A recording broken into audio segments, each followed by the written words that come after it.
Hello, Ferrer Clan members, C Clan members, and hello to the rest of our YouTube audiences that are into genealogy, family clan history, and family clan management. This is Joel Sy-Serate Ferrer, and today I'm going to talk about another timely topic that can help a lot of people, not only members of family clans, during this time of crisis. So what you have before you is the recent headline in the Philippine Daily Inquirer. The date today is April 18, 2021, and the headline says, Community Pantry, not charity, but mutual aid.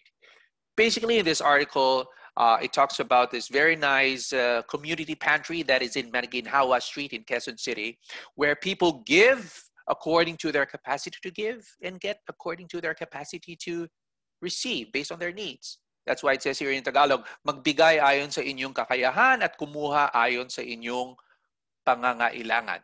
Okay, so this, according to the article, this powerful idea has been replicated in different parts of Quezon City and all the way up to Nueva Ecija. So for more ideas on this inspiring article, please check out the online edition of the Philippine Daily Inquirer. Now, I wanted to highlight this article because this is something that I have been talking about in my vlog for quite some time. Several months ago, I did a series entitled Repurposing Family Clan Organizations in Times of Crisis. Okay, so I think there are 5 or 6 parts. Anyway, just check it out in the Ferrer Clan of Pangasinan YouTube channel. And some of the seed ideas from this series comes from the experience of Chinese clans in Singapore. Again, I also feature this in one of my vlogs. And the title of this vlog is, How Can Family Clans Help Us During Times of Crisis? So, in a nutshell, I mentioned that the Chinese clans of Singapore around the 1800s helped their compatriots in Singapore as well as those that remained in mainland China that were going through a big political and economic crisis through mutual aid. Okay? Around the same time, and you could also see this in the same video, 1800s, our very own national hero, Jose Rizal, tried to replicate it in the very idealistic but short-lived La Liga Filipina, okay, to provide mutual aid to Filipinos that were going through various challenges at that time, okay? So according to Wikipedia, mutual aid is defined as a voluntary, okay, this is voluntary, reciprocal exchange of resources and services for mutual benefit. In order to understand this concept more, maybe we can look at the definition of mutualism, where we get the word mutual aid, and compare it with commensalism and parasitism. We're going to look at it first in the biological environment, and then let's see some analogs in our human society or our human environment, okay?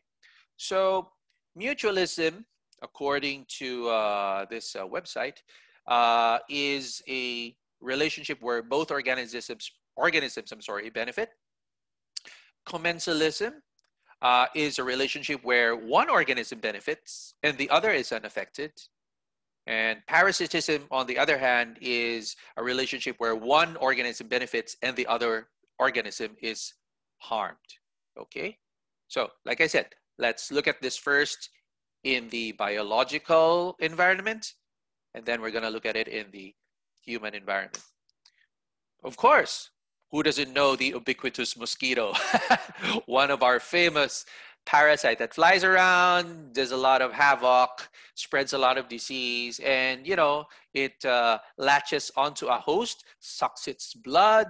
So it's largely for the benefit of the mosquito and then, oh, the poor host who will get sick and lose blood at the same time. Now, don't get me wrong, because you're seeing here a picture of almsgiving. I am not against charity. I repeat, I am not against charity. By all means, let's all give and help our poor brethren. But, a little word of warning, if our charitable acts will only lead to the development of parasites, and you'll see an example of a human parasite below in that drawing, then maybe you should rethink the charitable activities that we're doing. By all means, if there is a person who's hungry, by all means, let's give him fish. But only up to a certain extent. The moment that that person is well fed, if we want to take it to the next level so that we don't develop parasites, after giving him fish, we should also teach him how to fish so that he will not be dependent on us. Okay? So from parasitism, let's move on to commensalism. You have 3 examples there from the animal kingdom. So in the first slide, you have 2 organisms here. You have a plant and you have a frog. The frog benefits from the plant because the plant is green, so it helps it hide, as part of camouflage to protect it from other predators. So the frog benefits, but it doesn't harm the plant. Same thing for the carabao with the 2 birds. The 2 birds get a free ride, so to speak, without harming the carabao. And then, of course, in the last example, we have a jackal that has been expelled from the group who can take advantage from the leftovers of the tiger, who is not harmed by this commensalistic exchange. So in human society, let's say you have a tree, and let's say there's a heavy downpour. So a lot of people who are on the street don't want to get wet. They will rush to your tree. So they get benefit from the shade. And you, well, technically speaking, you can also get benefit in the form of goodwill. A lot of people will thank you for letting us go under your tree. But if you set that aside, you don't get any benefit at all if you're the owner of the tree. But at the same time, you don't get harmed. Okay, so that's commensalism. For mutualism, here's a very good example. As you can see in the picture, there is a very dangerous animal. It's known as the crocodile. Okay, and in the mouth of the crocodile, you have a delicious, juicy bird. But does the crocodile eat the bird? No. Why? Because the crocodile needs the bird. The bird eats these parasites or the food that is in the mouth of the crocodile that the crocodile needs to get rid of. That is why he allows the bird to get into his mouth without eating the bird. That's a good example of a mutual exchange. The crocodile benefits the bird because the bird gets free food. And at the same time, the crocodile gets free dental treatment from the bird. And you can see that in our next drawing, right? One person feeds another, and the other person feeds the other person. So there's a mutual exchange, give and take, okay? So that's what we have seen in our Maginhawa example, okay, as featured in the Philippine Daily Inquirer. People give according to their capacity to give, and they get according to their capacity to get.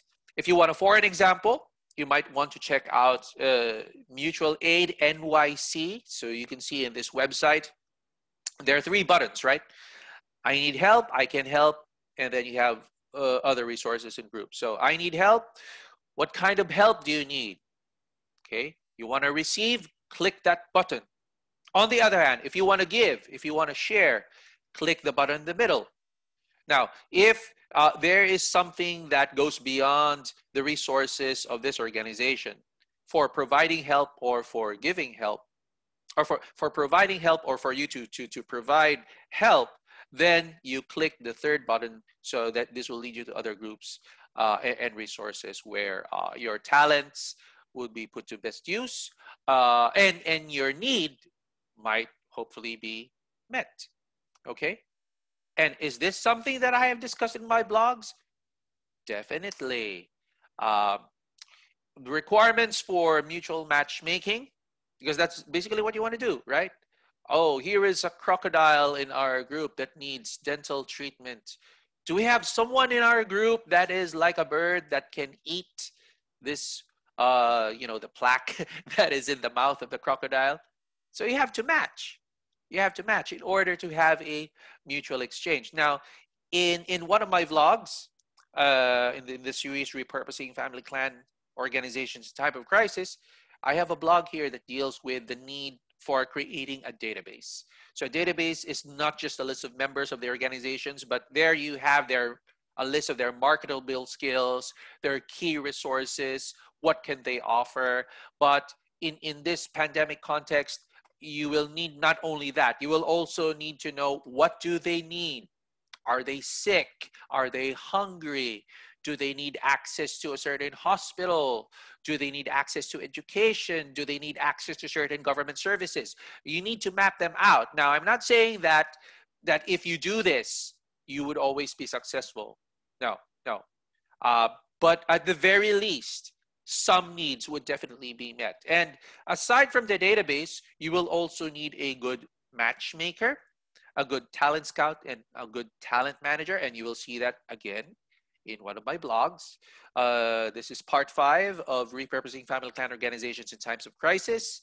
And here we featured how current Manila Mayor Isko Moreno has been transformed by a good talent scout and a good talent manager, Herman Moreno, from a basurero, which a lot of people consider to be useless, to a very, very profitable, a very, very useful member of society, first as a very talented actor, and now as the mayor of the capital of the country. So I know my suggestions are just, not exhaustive. For more ideas about mutual aid, you might check out the internet, check out YouTube for some good examples of how this can be done, not only in family organizations, but different organizations as well. So that's it for now. And may the spirit of mutual aid be with you now and forevermore. Thank you very much, and have a good day.